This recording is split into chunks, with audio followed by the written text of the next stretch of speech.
Saudara-saudara pendengar yang kami kasihi dimanapun Anda berada, Anda kembali bersama kami dalam acara Telaga, Tegur Sapa Gembala Keluarga. Saya Gunawan Santoso dari Lembaga Bina Keluarga Kristen akan berbincang-bincang dengan Bapak Pendeta Dr. Paul Gunadi. Beliau adalah seorang pakar dalam bidang konseling. Perbincangan kami kali ini tentang masalah ego pria. Kami percaya acara ini pasti bermanfaat bagi kita sekalian, dan dari studio kami mengucapkan selamat mengikuti. Pak Paul, kita sering mendengar kata ego, tetapi sebenarnya pengertian yang jelas atau yang mau kita kaitkan dengan perbincangan kita pada saat ini, ego itu pengertiannya seperti apa, Pak Paul? Sebenarnya istilah ego berarti diri ya, Pak Gunawan.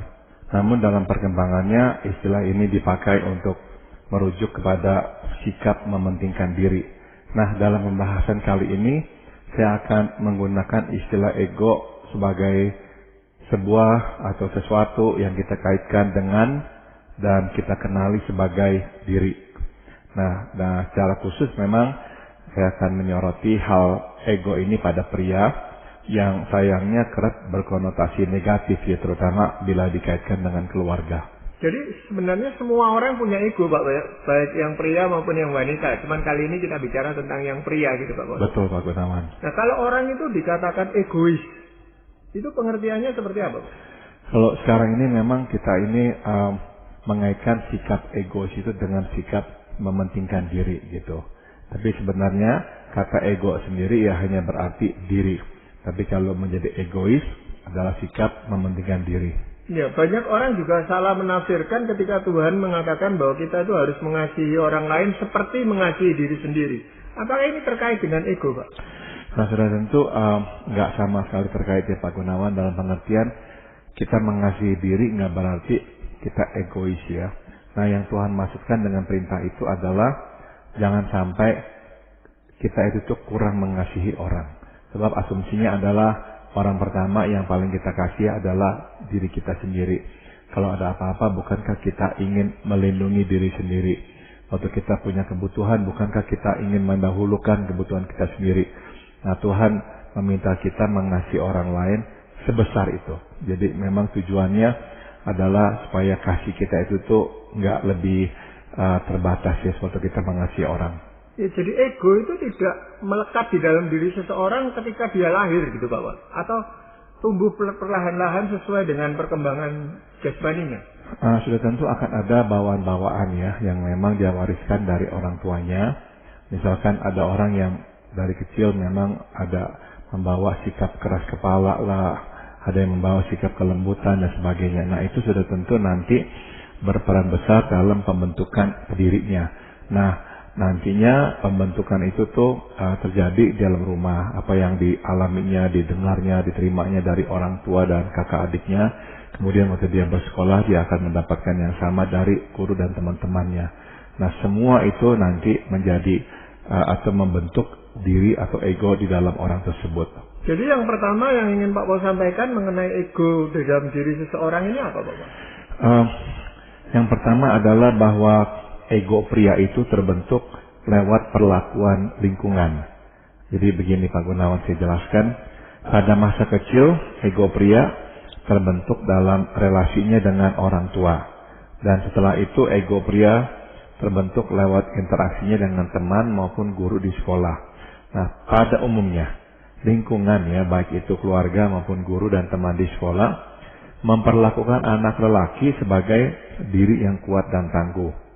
Itu sebab mulai dari permainan sampai olahraga untuk anak lelaki, hampir semua bersifat fisik dan menuntut ketahanan serta kekuatan. Begitu Pak Gunawan. Nah, sudah tentu perlakuan dan tuntutan lingkungan tidak salah ya. Kelebihan kekuatan fisik pria menjadikannya cocok berperan sebagai pelindung wanita dan anak-anak. Juga kelebihan fisik pria menjadikannya sanggup melakukan pekerjaan berat guna menafkahi keluarga. Nah, tidak heran sejak anak kecil lingkungan sudah mulai mempersiapkan anak lelaki untuk menjadi kuat dan tangguh, sehingga pada akhirnya mampu mengemban peran sebagai pelindung dan pencari nafkah bagi keluarga. Ya memang secara fisik kan anak laki-laki itu kelihatan lebih kokoh gitu Pak ya, daripada yang wanita yang lebih lemah gemulai.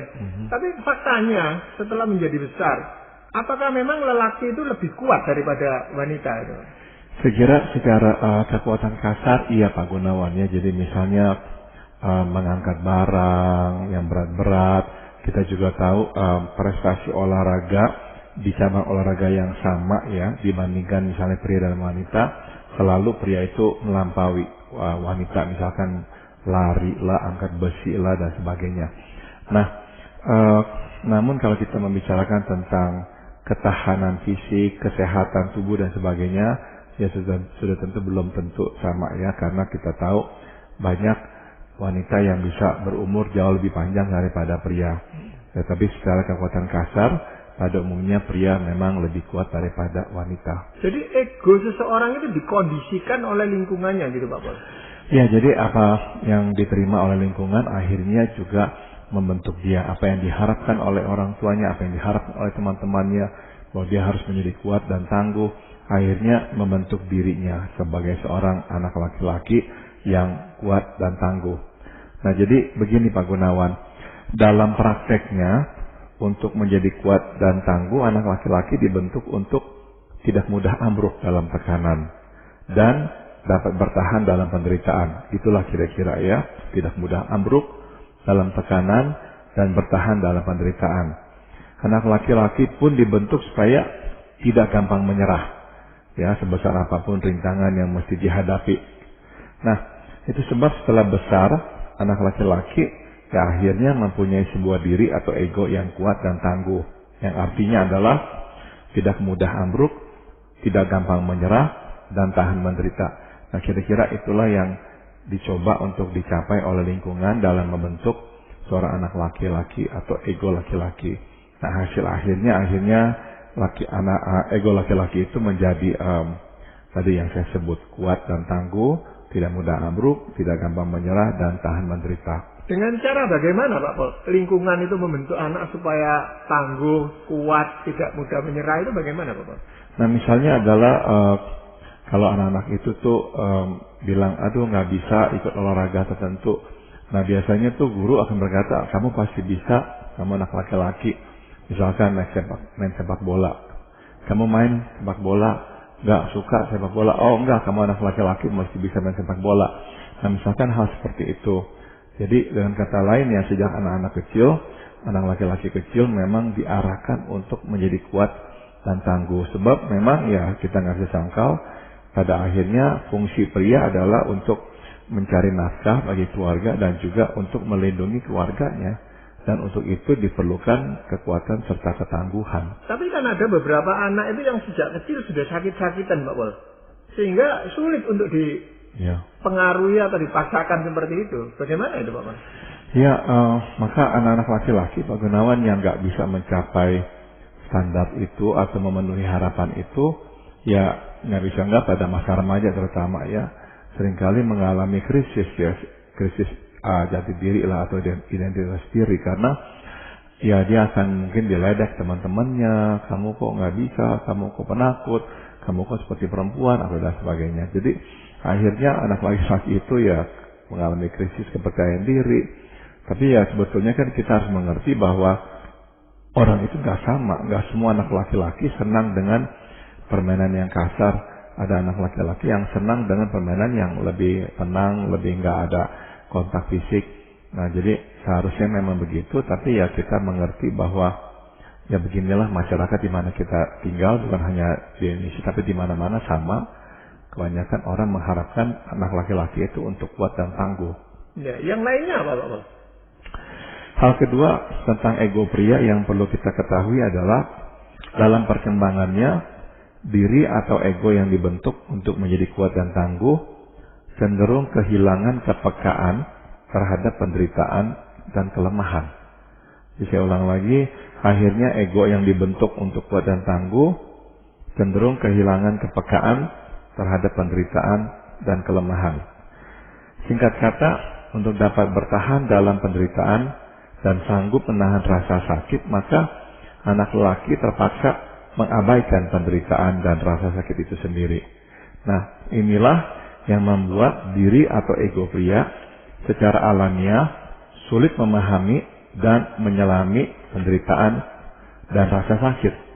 Nah, tidak heran Pak Gunawan, di dalam pernikahan salah satu keluhan yang mungkin kita sering dengar adalah istri mengeluhkan kekurang tanggapan suami terhadap perasaan sedih atau sakitnya.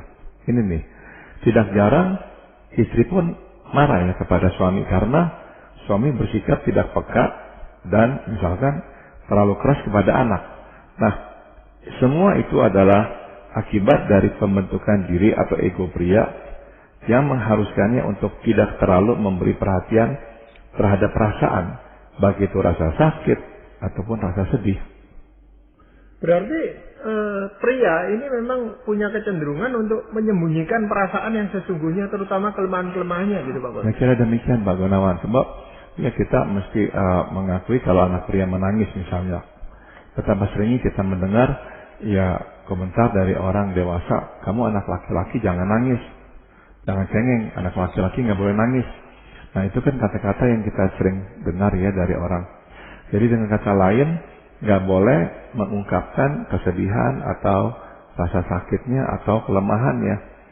Karena apa? Ya karena itu tadi lingkungan berusaha membentuk anak laki harus kuat, harus tangguh, dan artinya kuat dan tangguh adalah nggak boleh menangis, nggak boleh mengatakan sakit, ya nggak boleh itu semuanya.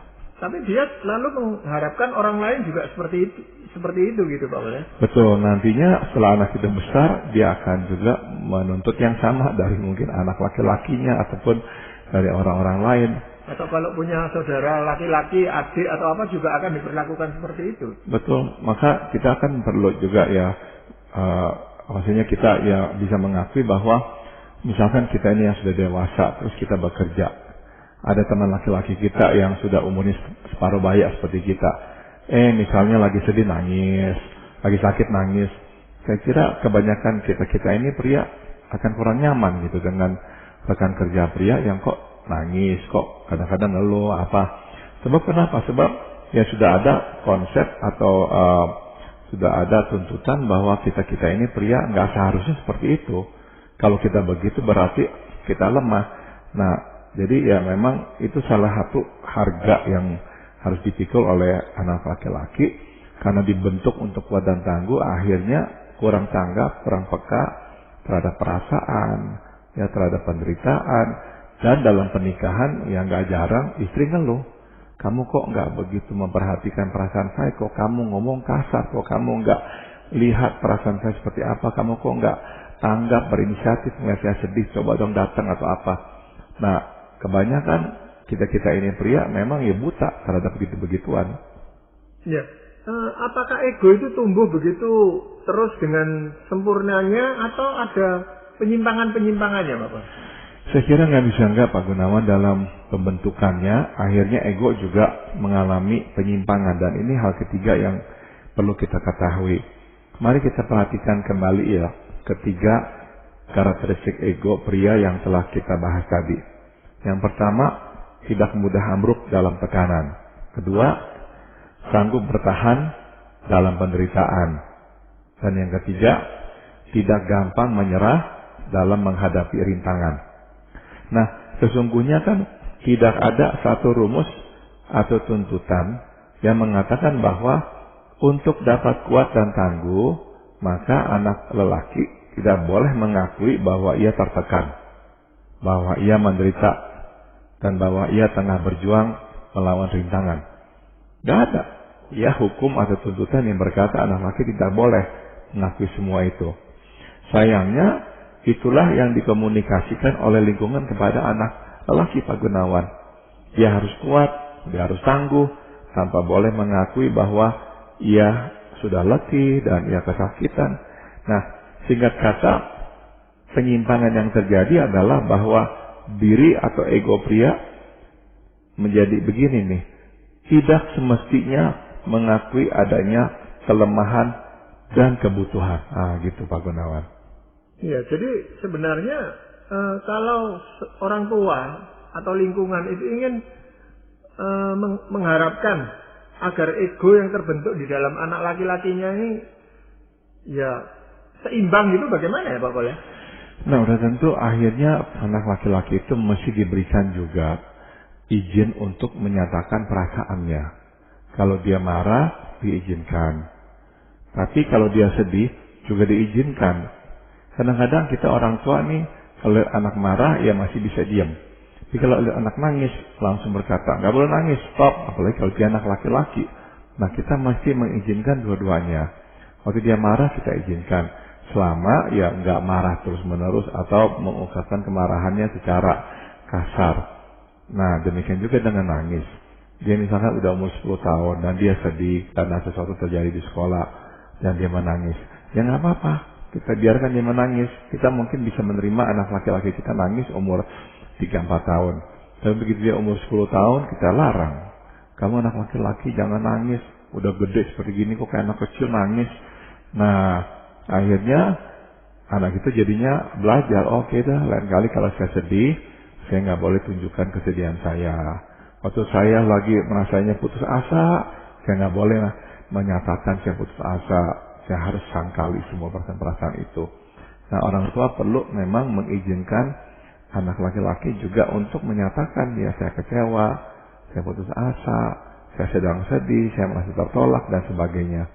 Di samping juga setelah itu mendorong anak laki-laki untuk oke, saya ngerti ya kamu merasa begitu, tapi yuk kita coba lagi, yuk kita pikirkan cara jalan keluarnya supaya kamu nggak usah misalnya harus menderita terus. Nah, dengan cara-cara seperti itu ya anak laki-laki lebih bisa diajar untuk lebih berimbang dalam hal mengungkapkan perasaan. Ya karena kalau sejak kecil anak ini sudah terbiasa untuk meredam emosinya Pak Pol ya, itu kan juga bisa mengganggu hubungan pernikahannya gitu Pak. Seringkali itu yang terjadi Pak Gunawan. Nah, ini akhirnya menjadi masalah konflik ya di dalam atau wilayah konflik dalam pernikahan.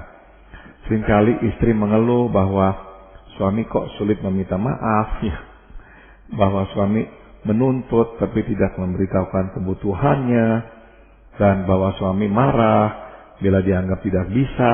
Nah, ini semua adalah akibat dari penyimpangan. Akhirnya untuk menjadi kuat dan tangguh, ego pria menjadi diri yang sulit mengakui kelemahan dan kebutuhan. Padahal kan mengakui tidak sama dengan menyerah. Waktu dia berkata, aduh saya capek sekali rasanya udah pengen nyerah aja. Itu nggak berarti dia nyerah. Nah jadi ya nggak apa-apa gitu. Kalau anak laki-laki dibiarkan mengungkapkan kata-kata seperti itu, menurut saya itu akan membuat dia menjadi orang yang lebih berimbang. Gak mentak dia menjadi orang yang jadi lemah atau cepat menyerah, ya enggak. Cuman bebas untuk mengatakan ya apa adanya tentang kondisinya itu.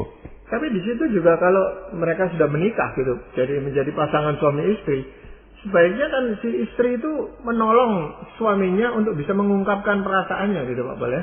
Betul sekali. Memang ini nggak alamiah ya. Sedangkan buat wanita ini sangat alamiah. Dan ini yang juga penting. Buat wanita, waktu pria itu bisa mengungkapkan perasaan-perasaan itu, maka itu akan menjadi bahan untuk terjadinya percakapan. Dan percakapan kita tahu adalah materi yang membentuk relasi. Nah, kita tahu wanita mementingkan relasi Pak Gunawan. Jadi waktu pria itu bisa mengungkapkan dirinya dengan lebih baik, nah itu akan juga memang nantinya menolong membangun relasi yang lebih sehat dalam keluarga pula. Jadi wanita bisa menolong pria atau suaminya dengan misalnya berkata, mungkin kamu sedang kesel atau ya saya nggak tahu perasaan kamu ya sesungguhnya, tapi ya mungkin aja kamu lagi kecewa berat sekarang ini. Dan kalau memang itulah perasaan kamu ya saya bisa mengerti. Jadi wanita pun juga ya menolong dengan menyebutkan nama perasaan yang mungkin dirasakan oleh si suami, terus menyatakan dia menerima, nggak apa-apa, saya bisa mengerti. Nah dengan cara-cara seperti itu, si suami akan merasa lebih aman lain kali untuk menyatakan perasaannya. Ya, artinya sesuatu yang diterima oleh orang laki-laki ini sejak kecil, itu masa dewasa pun masih bisa diperbaiki lagi ya? Masih bisa Pak Gunawan. Memang ini perlu waktu ya, pembelajaran itu nggak akan cepat, tapi saya percaya bisa ya, asal memang si laki-laki juga ya mau ya belajar dan mau juga berubah. Sebab kita ini laki-laki perlu juga mengakui bahwa ini hal yang penting. Ya nggak apa-apa. Orang yang menangis nggak berarti lemah, enggak. Kita tahu Tuhan Yesus pun menangis kok. Ya, tapi nggak berarti dia orang yang lemah, dia terus bertahan dalam penderitaannya. Nah, jadi ya kita cobalah ubah konsep-konsep yang kurang tepat ini. Ya. Hal lain yang kita perlu ketahui tentang ego pria ini apa Pak Tom? Hal yang keempat yang perlu kita ketahui tentang ego pria adalah pada akhirnya ego pria membutuhkan penebusan Kristus yang menyediakan kemerdekaan dan kekuatan. Saya ulang lagi ya. Pada akhirnya ego pria membutuhkan penebusan Kristus yang menyediakan kemerdekaan dan kekuatan. Penebusan Kristus di kayu salib memberikan kepada kita orang percaya kehidupan yang baru ya Pak Gunawan. Nah di dalam kehidupan yang baru ini kita memperoleh dan seyogianya menikmati kemerdekaan untuk menjadi diri apa adanya. Kita kan tidak diselamatkan oleh karena perbuatan, melainkan oleh karena kasih karunia Allah. Artinya Tuhan menerima kita apa adanya dan ini memberikan kepada kita kemerdekaan sejati, gitu Pak Gunawan. Nah, karya penebusan Kristus memberi kemerdekaan kepada ego atau diri pria untuk menjadi diri apa adanya, lengkap dengan kelemahan dan kebutuhan. Coba saya kutip dari Roma pasal 5 ayat 8. Akan tetapi Allah menunjukkan kasih-Nya kepada kita oleh karena Kristus telah mati untuk kita ketika kita masih berdosa. Nah, jadi di sini dapat kita lihat Kristus mati dan sudah menerima kita apa adanya, bahkan sewaktu kita tidak kuat dan tidak tangguh, sewaktu kita lemah dan hampir menyerah. Maka firman Tuhan berkata, Kristus telah mati untuk kita ketika kita masih berdosa. Dan kata lain benar-benar ya, sewaktu kita tidak kuat, tidak tangguh, waktu kita lemah dan hampir menyerah. Nah, kalau Dia sudah menerima kita apa adanya dalam kelemahan kita, berarti ya kita bisa menikmati kemerdekaan itu. Ya, Tuhan sudah terima kita apa adanya. Kita nggak usah pakai perisai, kita nggak usah pakai topeng, menjadi orang yang bukan diri kita, kuat dan tangguh, kita apa adanya. Nah, ini akan memberikan kepada kita kelegaan.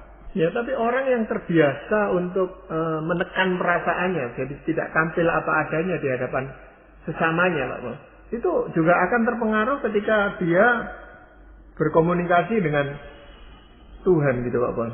Saya kira iya ya, sebab kadang-kadang orang karena terbiasa yang nggak mau menjadi diri apa adanya, waktu datang kepada Tuhan pun, waktu berdoa pun juga nggak bisa jadi diri apa adanya.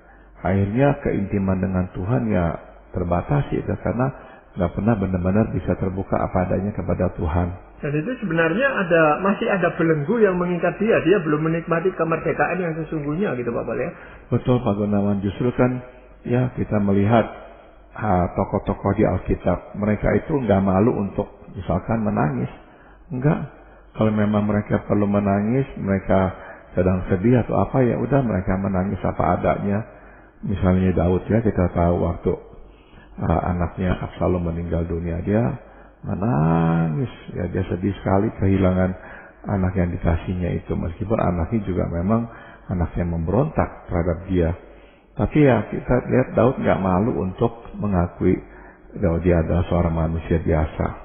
Makanya itu kan harus dibiasakan di dalam menghadapi sesamanya lebih dulu juga Pak Pol. Ya setuju, benar Pak Gunawan. Jadi dalam pergaulan ya nggak apa-apa ya, akui apa adanya perasaan kita, jangan takut dianggap lemah.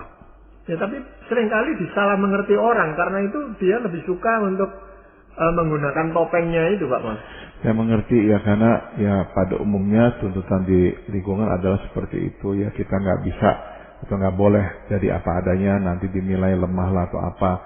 Nah yang penting adalah kita kan nggak ambruk, yang penting kita kan nggak lari dalam kesusahan, yang penting kan kita juga nggak menyerah, kita ada rintangan ya udah kita hadapi.